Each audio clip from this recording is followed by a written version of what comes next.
Quando terminam seus MBAs, homens e mulheres têm exatamente o mesmo salário, mas isso vai mudando ao longo do tempo, conforme algumas decisões pessoais e profissionais acabam diferindo para homens e para mulheres. Ou seja, o estudo que a gente vai ver hoje diz muito sobre as suas decisões, de você que está ouvindo, ao longo do seu dia a dia, né, da sua família, e também as suas decisões profissionais, ou seja, suas decisões pessoais e profissionais afetam diretamente a sua carreira, os seus rendimentos ao longo da sua vida. Isso é o estudo da Claudia Goldin, laureada, né, prêmio Nobel. E a gente vai falar um pouquinho sobre isso no episódio de hoje. A Claudia Goldin, vocês já sabem, né, a gente não vai falar sobre uma notícia hoje, a gente vai falar sobre uma pessoa que foi notícia, que é a Claudia Goldin, que eu já fiz uma introdução sobre o trabalho dela, dei um contexto geral do cenário econômico, e depois eu expliquei um pouquinho sobre a metodologia econômica dela, né, dei alguns conceitos que eu acho que ajudam a entender melhor o trabalho dela, eu acho que, enfim, eu dei o panorama geral do que foi a contribuição dela, né, por que ela foi laureada, qual é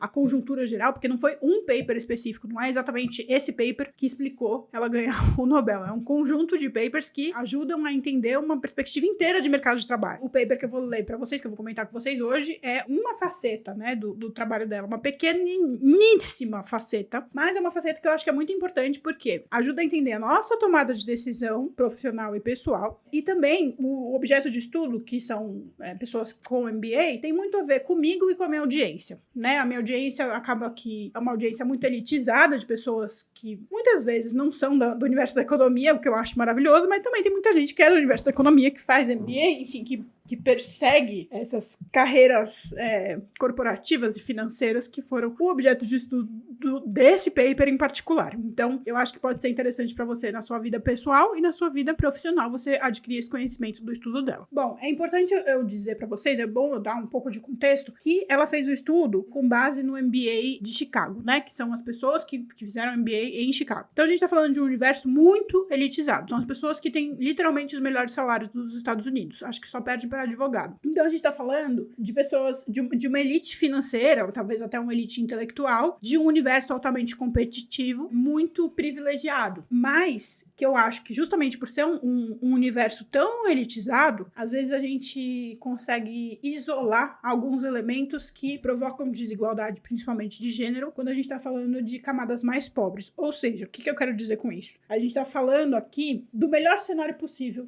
entre a comparação de homens e mulheres, né? O mercado que seria mais justo de fazer a comparação, porque são pessoas mais privilegiadas que têm trabalhos altamente remunerados, e mesmo a pessoa que é pior remunerada nesse universo é uma pessoa muito bem remunerada. Então, a gente está isolando ali algumas questões que as pessoas podem questionar, falando, mas é uma questão de oportunidade e tal. Beleza. A gente está observando aqui pessoas que tiveram as oportunidades muito parecidas. Então, talvez não seja alguns problemas que vão ser levantados, né, que as pessoas geralmente questionam, não vão entrar em questão. Aliás, vamos começar aqui com a motivação dela, que é muito interessante. Ela fala assim, olha, observando os dados de 1970 a 2006, a gente viu um aumento significativo da participação de mulheres em MBAs. Foi de 4% em 1970 para 43% em 2006. Você sabe que esse período específico, né, final do século XX, a gente está falando de uma revolução, o que ela chama de uma revolução no mercado de trabalho, uma revolução feminina, uma revolução silenciosa, de mulheres que, enfim, mudaram completamente a sua noção, né, de carreira e a sua tomada de decisão sobre carreira. Então, já é uma perspectiva muito mais moderna. A gente já está falando de um universo mais moderno do mercado de trabalho feminino. Então, não precisa trazer aquelas amarras dos outros períodos, porque a gente já estudou, a gente já discutiu esses períodos, e a gente está aqui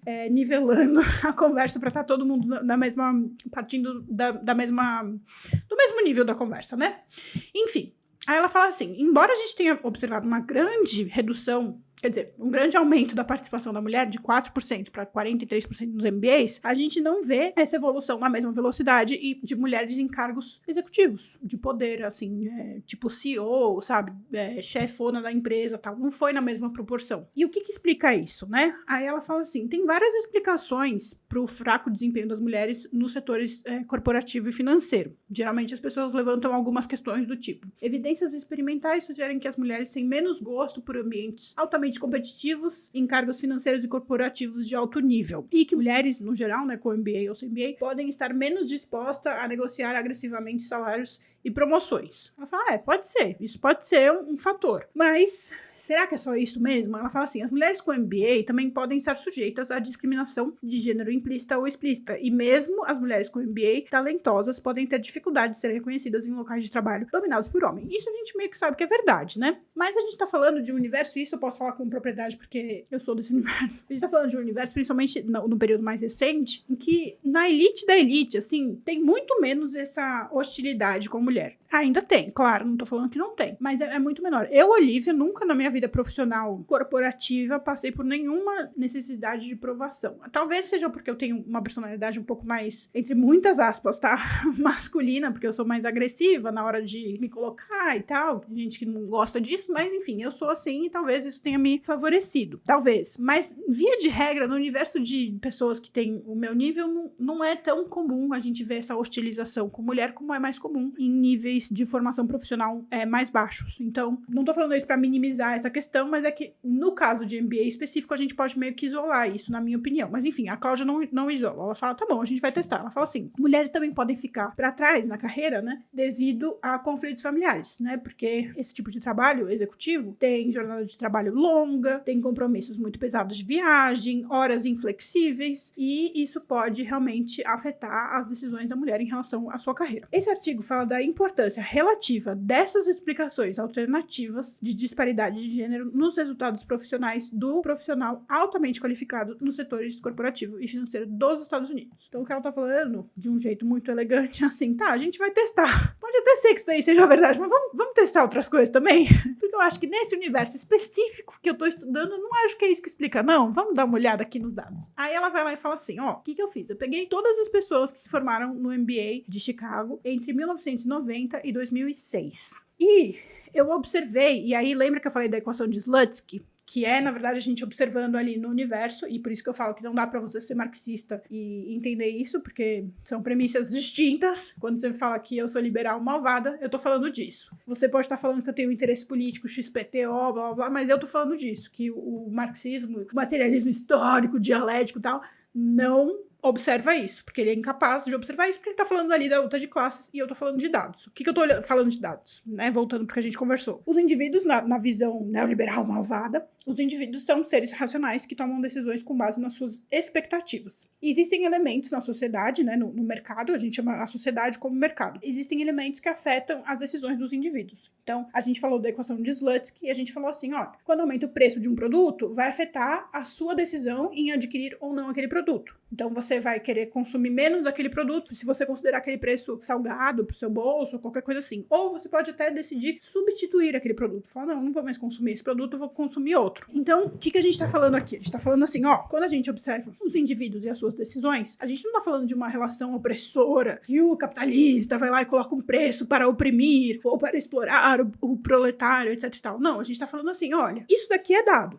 tá? O mercado se comporta desse jeito, as pessoas se comportam dessa forma. A gente tá aqui para observar como que é esse comportamento e talvez, né, intervir com medidas, estímulos e medidas que possam estimular comportamentos mais saudáveis, que vão deixar as pessoas mais felizes. No geral, as pessoas mais felizes. É esse o nosso objetivo. Então, quando ela tá olhando ali, ela olha ali a equação de Slutsky, que eu falei pra vocês, que ela observa nesse trabalho, é o seguinte, todos os trabalhos dela são baseados em equações de Slutsky. Nesse caso, é o seguinte, exploração da evolução da disparidade de gênero na renda e na oferta de trabalho para jovens profissionais empregados, principalmente nos setores de corporativo, consultoria e serviços financeiros, ou seja, no mercado financeiro. Ou seja, ela tá falando assim, eu tô olhando o que faz a mulher ganhar mais ou ganhar menos nesses universos e o que faz a mulher estar ou não naquele mercado de trabalho nesses universos. O que eu fiz, né? Eu aqui, Cláudia, né? O que eu fiz? Eu isolei vários elementos para conseguir comparar as pessoas que são realmente, assim, muito parecidas. Então, eu peguei pessoas que estudaram exatamente na mesma universidade, nos mesmos anos. Peguei os dados de cada um desses indivíduos e observei ano a ano como foi evoluindo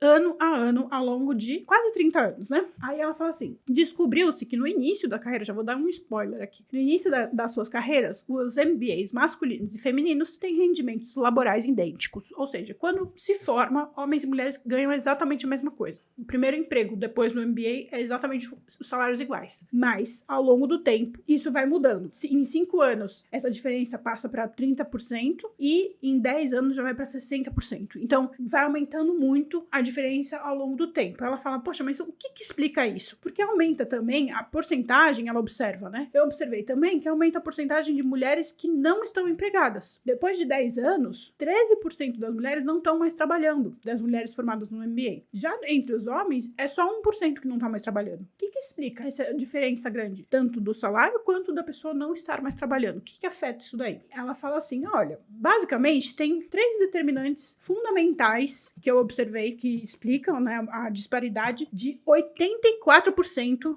das pessoas que a gente observou. Ou seja, ainda tem ali uns 15% que ela não conseguiu explicar com base nos dados. Mas 84% do que ela estudou, ela conseguiu explicar em 3 elementos principais. As diferenças de cursos e notas feitos antes e durante o MBA, porque durante o MBA, enfim, tem algumas diferenças de disciplinas nas escolhas, pode ser que isso explique. As diferenças nas interrupções de carreira, porque mulher tende a interromper a carreira com maior frequência do que o homem, e as diferenças nas horas semanais trabalhadas. Por algumas justificativas que a gente vai ver ao longo do tempo, o homem passa a trabalhar mais horas do que a mulher, em alguns casos, né? Então, o que ela vai observar para entender essas determinantes e identificar se ela não tá vendo algum viés? Ela fala assim, eu vou observar o estudo da evolução da disparidade salarial por sexo ao longo do tempo, desde a obtenção do MBA, ou seja, desde que eles se formaram, eu vou observar o salário de cada um ao longo do tempo, e eu vou comparar também mulheres que não têm filhos ou mulheres que não casaram com os homens, porque eu quero ver se é só uma questão de que a mulher vai ter filho, aí ela vai cuidar do filho e por isso ela sai, e aí ela vai ganhar menos, alguma coisa assim, ou se isso acontece também com mulheres que não têm filhos. Quem explica essa questão? Ela vai lá observar. A gente vai seguir exatamente a ordem cronológica do paper, tá? Ela fala assim, olha, eu vou observar aqui os dados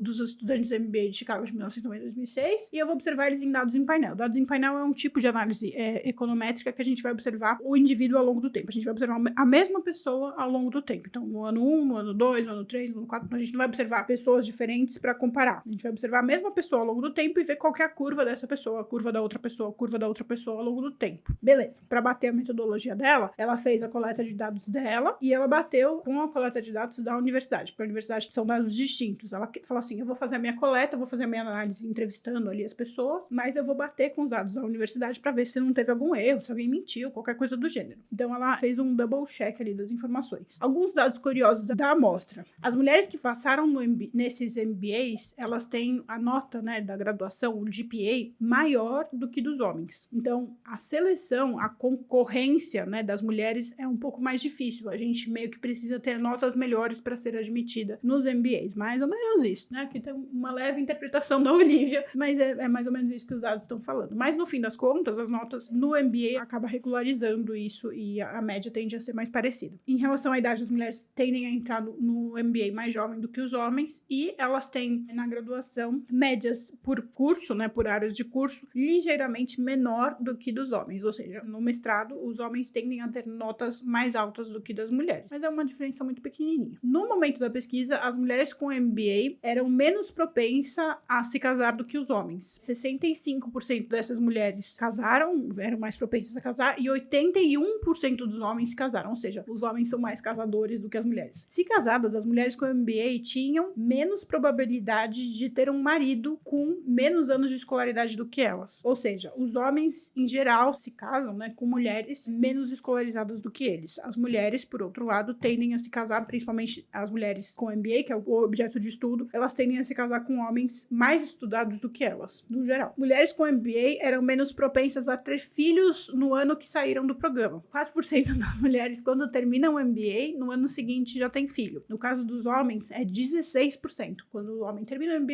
ele já vai ter filho. E elas continuavam menos propensas a ter filhos ao longo do tempo. No fim das contas, 42% das mulheres tiveram filho e 60%, no momento da pesquisa, né? E 60% dos homens tiveram filhos. Ou seja, os homens, além de serem mais casadores, eles tendem a procriar mais do que as mulheres, né? Ter filhos mais do que as mulheres.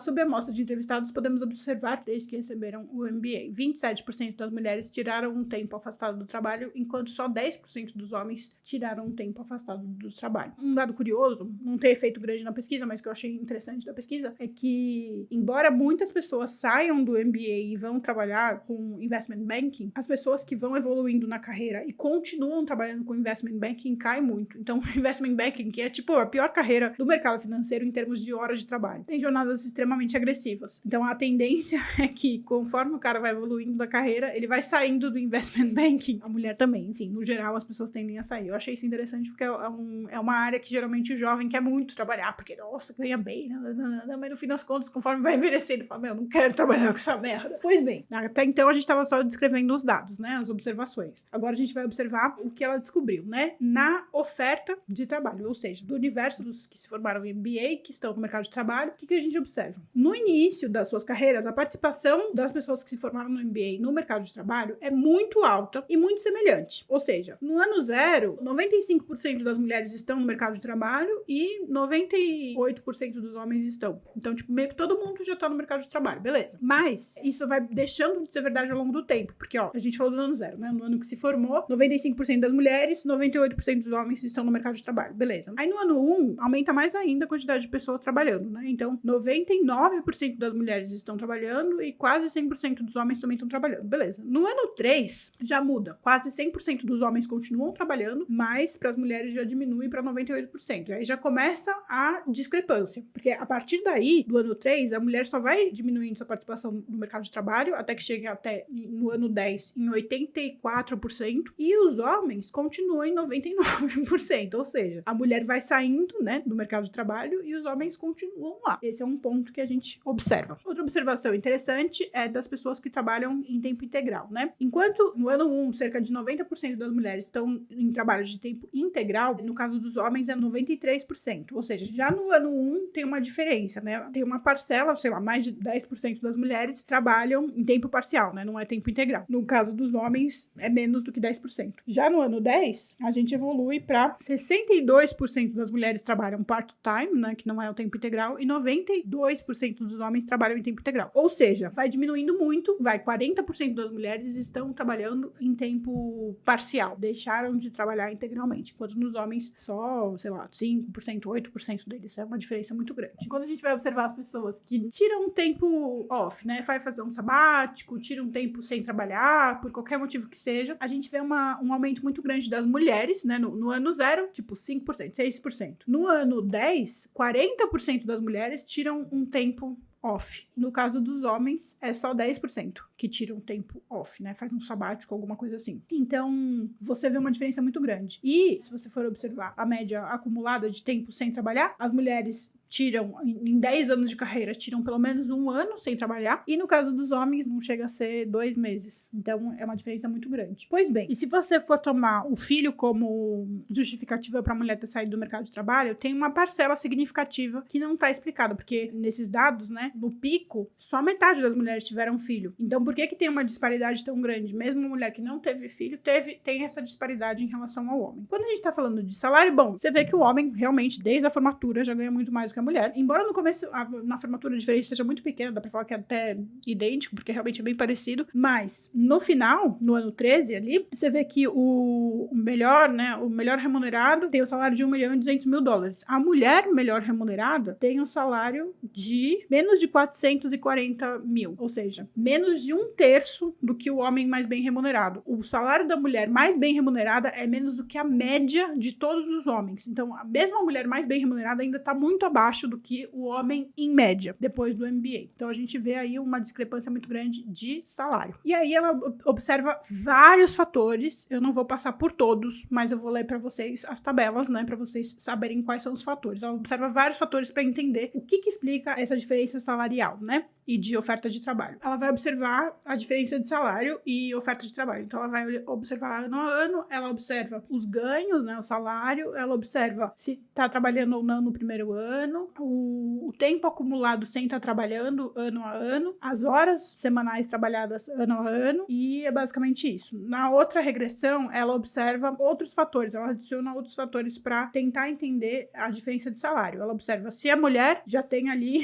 28% a menos de ganhos, só por ser mulher, na regressão, né? O GPA tem um efeito positivo, então quanto maior a nota da pessoa, homem ou mulher, tende a ganhar um melhor salário. Se participou da aula de finanças, também tem um efeito positivo. Se fez o currículo, né, de matérias que envolvem finanças, também tem um efeito positivo. Um outro fator que eu acho que talvez seja interessante é se a pessoa ficou algum tempo sem trabalhar, seja um mês, um ano, tal, qual é o efeito disso? O efeito é negativo, né? Então, quanto mais a pessoa fica um tempo sem trabalhar, menor vai ser o salário dessa pessoa. O que a gente entende como tempo de experiência, que tem um efeito negativo mesmo, né? Quanto maior a sua experiência, maior o seu salário. Tende a ser assim, né? Aí, ela faz uma comparação isolando algumas características, né? A gente fala o grupo de controle e o grupo sem controle. É mais ou menos assim. Sem controle é engraçado. E aí, ela isola algumas características. Ela isola características do tipo... Características antes do MBA, né? Se trabalhava, se não trabalhava, que tipo de emprego que tinha. A performance no MBA, ou seja, as notas, a quantidade de disciplinas, etc e tal. A experiência no mercado de trabalho, as horas trabalhadas, ela vai comparando um a um, sabe? Então ela pega assim, vai comparar homem e mulher que tem exatamente as mesmas características antes do MBA. Ela vai comparar homens e mulheres que têm exatamente a mesma performance, a mesma nota durante o MBA. Ela vai comparar homens e mulheres que têm exatamente o mesmo tempo de experiência no mercado de trabalho. Ela vai comparar exatamente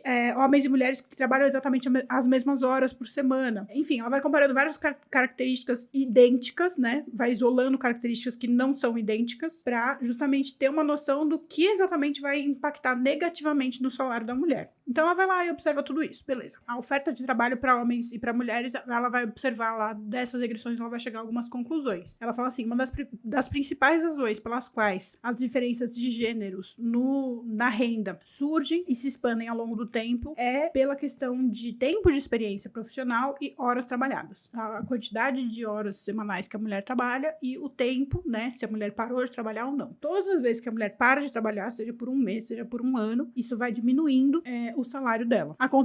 Talvez acontecesse o mesmo com os homens, a diferença é que os homens tendem a fazer menos pausas nas suas carreiras. E a gente já vai entender por que disso, que é bastante óbvio, já vou dar um spoiler aqui pra vocês, tem a ver com o aspecto de ter filho. E aí ela faz uma análise observando só as mulheres com filho e sem filho, aí ela observa homens com filho e sem filho, compara mulheres e homens com filho, mulheres e homens sem filho, enfim, ela vai comparando todos os grupos para ver o que explica. Ela compara homem com criança com mulher com criança, e ela conclui que a mulher com criança ganha menos do que o homem com criança. Aí ela compara o homem com criança com a mulher sem criança. E ela conclui que a mulher sem criança também ganha menos do que o homem com criança. Só que, obviamente, a mulher sem criança ganha mais do que a mulher com criança. Porque, provavelmente, ali, né, enfim, ela passa por isso. A mulher com criança ficou mais tempo sem trabalhar do que a mulher sem criança. E aí, eu achei muito interessante, não é uma parte que ela dá muita ênfase, mas eu acho que é interessante a gente observar, eu particularmente achei muito interessante essa parte do cônjuge, que eu acho que isso pode afetar ou não a sua decisão da sua gestão, né, profissional e da sua família. Porque além do aspecto de parar de trabalhar, o que explica a mulher parar de trabalhar? A dinâmica familiar, né, da casa da mulher. Porque, obviamente, a mulher que faz parte de uma família, que tem condição de contratar uma babá, ou que tem mais condição de contratar uma babá, ela tem diferença com relação à mulher que não tem condição de contratar uma babá, né? A mulher que não tem condição de contratar uma babá, possivelmente vai, dependendo da dinâmica familiar, vai deixar de trabalhar para cuidar do filho, né? Se o marido trabalha, se alguma coisa assim, se ela vive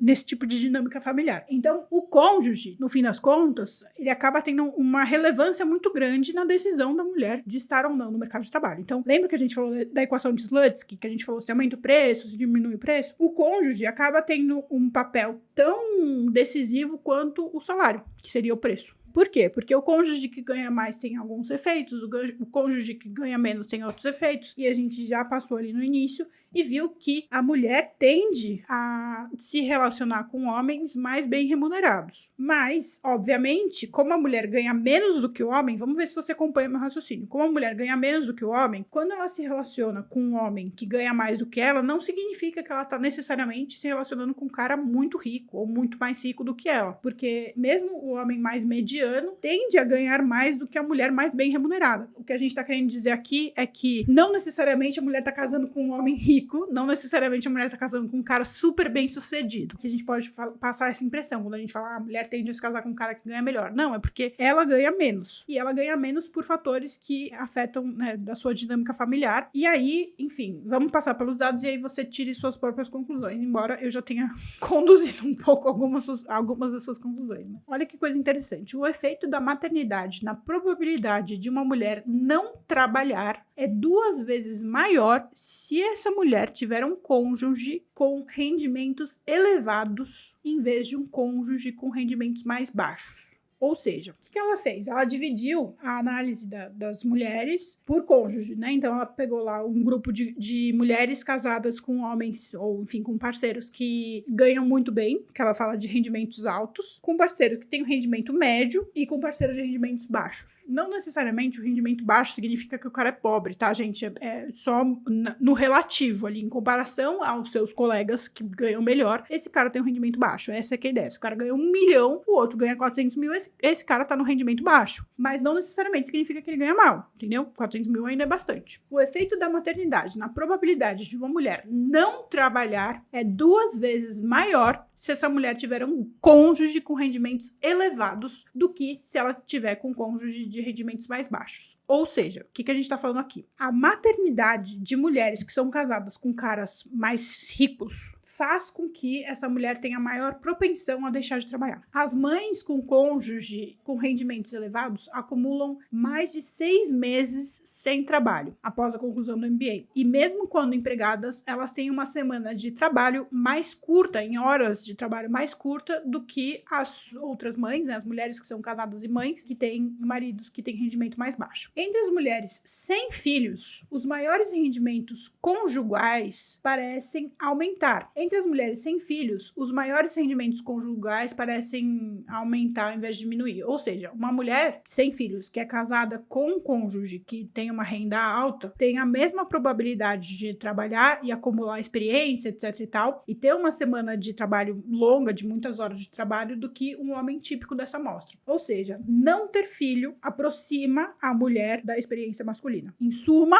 o que afeta bastante as decisões, né, das dinâmicas salariais e de trabalho das mulheres é a decisão de ter filho mesmo, não é questão de casamento e nem tanto a decisão do rendimento do marido. Se o marido ganha mais, essa mulher vai continuar trabalhando igual e ter a mesma dinâmica profissional que um homem médio da amostra, entendeu? Essas descobertas sugerem acasalamento seletivo positivo com base nas preferências do trabalho, acentuada a inversão dos padrões de oferta de trabalho para mulheres com MBA em função do rendimento conjugal ocorre com a maternidade. O que quer dizer essas descobertas sugerem acasalamento seletivo com base nas preferências de trabalho? Sugere o seguinte, que mulheres que antes trabalhavam muito tendem a diminuir o ritmo de trabalho depois do primeiro filho, se elas tiverem um cônjuge que ganha bem. Uma outra coisa interessante que ela observou é que as mães, né, as mulheres que são casadas com homens com a mesma escolaridade que elas, encontram o mesmo padrão de desvio, né, qualitativo em relação à jornada de trabalho do que mulheres que são casadas com homens que têm menos escolaridade. Eu tô falando homens insistentemente, mas às vezes nem é homem, tá? Às vezes é mulher casada com mulher, tá? É porque, enfim... A nossa língua tem gênero e a gente não vai falar assim, mas, enfim, se você for mulher casada com mulher, acho que serve pra você também, todo esse estudo, tá? Ou seja, as mães com MBA e maridos em situação melhor tendem a assumir mais responsabilidade. Então, se meu marido ganha mais, etc e tal, mesmo eu tendo uma posição de carreira mais elevada, mais avançada e tal, eu tendo a assumir mais responsabilidade dos meus filhos, né, de cuidar dos meus filhos, do que o meu marido, e eu tendo a assumir mais responsabilidade no cuidado dos meus filhos do que as minhas colegas de MBA, que também tiveram filhos, mas não casaram com caras tão bem-sucedidos financeiramente do que eu. Deu pra entender? Em resumo, o estatuto parental é responsável pela maior diferença na oferta de trabalho entre homens e mulheres com MBA. O impacto das crianças na oferta de trabalho feminino está fortemente relacionado com o rendimento do parceiro ou da parceira, do cônjuge, né? E aí, a gente tá caminhando aqui para as conclusões, né? A gente vê aqui na seleção da família, né, do status familiar, ela fez um monte de comparação de mulher casada com mulher não casada, mulher casada com homem casado, mulher com filho, mulher sem filho, homem com filho, homem sem filho, sei lá. Ela fez todas as comparações e combinações possíveis para ver quais os efeitos e realmente parece que é isso. Mas é importante a gente deixar claro que não foram encontradas evidências de que mulheres com MBA que casam e têm filhos necessariamente vão ter rendimentos inferiores, tá? É importante a gente falar isso porque o objetivo aqui não é estimular que você não se case, não tenha filhos,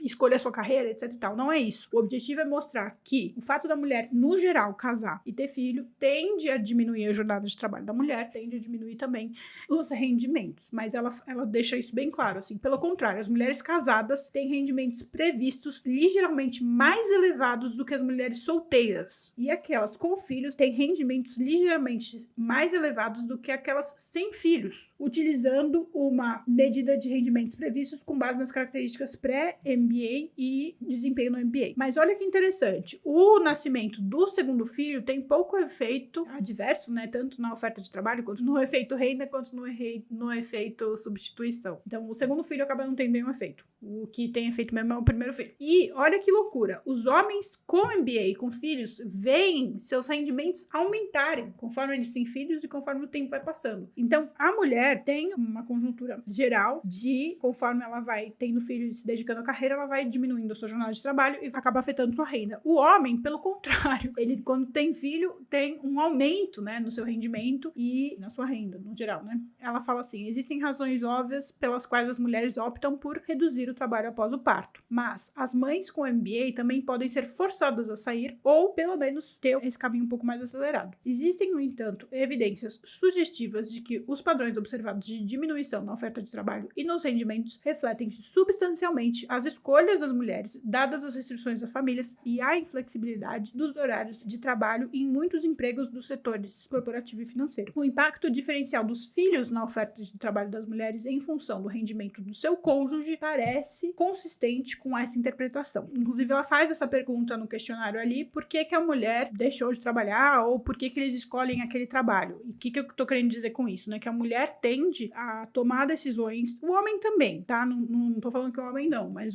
enfim, na mulher isso tem um impacto maior. Tende a tomar decisões na sua carreira por causa da sua família. O homem também, mas a mulher tende a abrir mais mão da sua carreira do que o homem, ou de opções na sua carreira, tende a escolher o seu trabalho com base na sua possibilidade ali de continuar cuidando do filho, né, de participar da vida do filho, do que o homem. Aí você vai ver que mulheres com filhos trabalham normalmente 24% menos horas semanais do que a média dos homens, enquanto as mulheres sem filhos trabalham quase a mesma quantidade de horas, só 3% de diferença. O primeiro filho tem um efeito maior, né, as carreiras das mães com MBA desaceleram substancialmente alguns anos após o nascimento do primeiro filho, e as novas mães com MBA e cônjuges com rendimentos mais elevados reduzem consideravelmente mais, né, a sua disponibilidade para trabalho do que as mães com cônjuges com rendimentos mais baixos. Na verdade, o nascimento do primeiro filho tem apenas impacto modesto ou temporário no rendimento das mulheres com cônjuges de rendimentos mais baixos, ou seja, é aquilo que eu tava falando, né? Quando a mulher é casada com um cara que ganha menos do que ela, a tendência é que o cara abra mão, né, de trabalhar, assim como no caso da mulher casada com um cara que ganha mais, a mulher tende a parar de trabalhar. No caso da mulher casada com um cara que ganha menos, o cara tende a parar de trabalhar para cuidar dos filhos e a mulher vai continuar trabalhando. Então, a mulher acaba tendo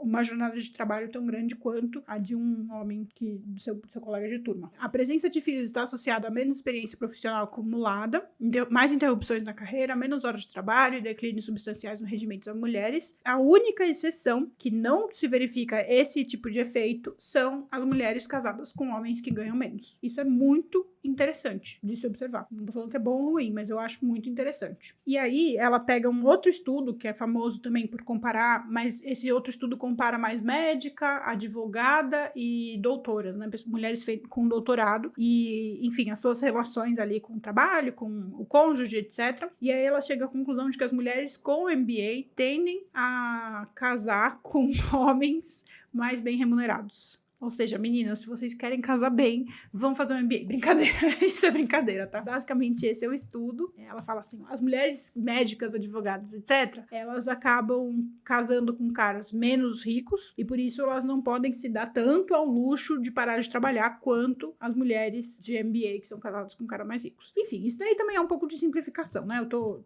trazendo um paper super sofisticado, uma pesquisa super complexa e sofisticada pra vocês, tentando resumir. Não sei se eu consegui resumir legal, eu espero que sim, espero que vocês tenham entendido, mas o resumo é mais ou menos esse, né? Via de regra, a mulher tende a abrir mão mais da sua carreira por causa da família, e isso acaba afetando bastante na dinâmica salarial, porque ela vai ter menos experiência, vai dedicar menos horas ao trabalho do que o homem, e assim o homem consegue progredir mais. Mas ainda assim, a gente observa diferenças das mulheres que não têm filhos também, porque no fim das contas, o casamento com um cara que ganha mais ou menos, a gente ainda tem uma estrutura social que a mulher abre um pouco mais mão do trabalho do que o homem, pelo menos nesse universo do MBA. Não sei, talvez em outros universos não seja tão verdade isso. É isso, espero que vocês tenham gostado. Se vocês querem mais papers, estudos para eu trazer para vocês, falem que eu trago mais. Tem muita coisa legal que eu posso trazer para vocês. Então tá bom, um beijo, outro e até a próxima.